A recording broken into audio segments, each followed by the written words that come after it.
Bonjour François Asselineau et merci pour ce direct. Nous sommes le mercredi 29 novembre 2017 et je vais commencer directement par la première question. Alors, déjà, c'est un internaute qui vous dit bonjour. Ma question pour Monsieur Asselineau est la suivante. Bonjour Monsieur Asselineau, quelles mesures pratiques comptez-vous mettre en place pour diminuer à terme supprimer la fraude fiscale et l'évasion fiscale qui sont estimées respectivement à 80 milliards et 20 milliards d'euros par an et qui sont donc stratégiques dans la mise en œuvre des politiques publiques?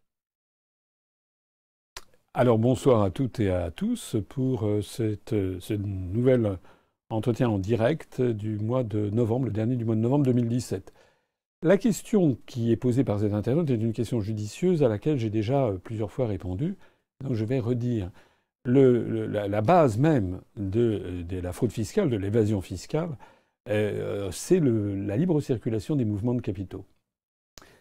Jadis, dans les années 50-60, quand il y avait un contrôle des mouvements de capitaux, il était impossible de sortir pour une entreprise ou par un particulier des sommes considérables du pays.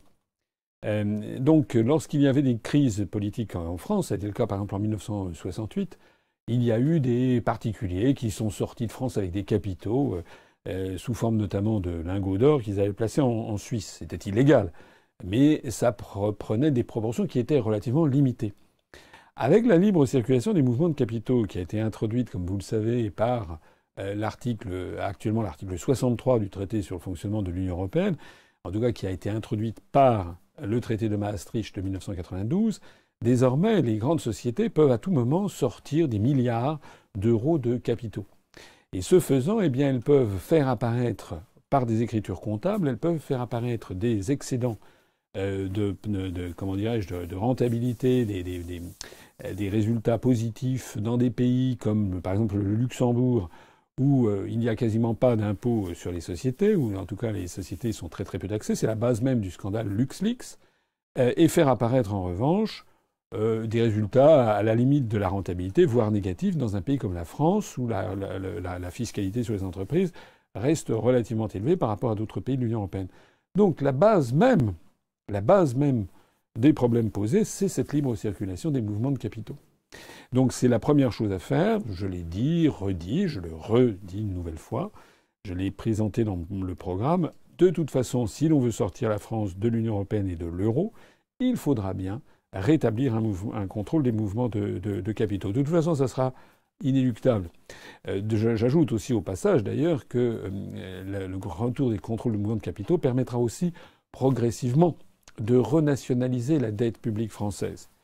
Lors de l'université que nous avons eue à Valère, où il y a eu 2 tables rondes qui étaient tout à fait intéressantes, et puis le lendemain, pendant le congrès où on a eu un débat avec la salle, Vincent Brousseau, notre responsable chargé des questions monétaires, a fait cette remarque qui était très judicieuse, c'est que le montant de la dette publique en France, le problème qu'il pose, c'est pas tant qu'il soit élevé, il est élevé dans la plupart des grands pays développés, c'est surtout que ce soit des dettes croisées, c'est-à-dire qu'une partie de notre dette publique soit détenue par des étrangers et qu'une partie de la dette étrangère soit détenue par des Français.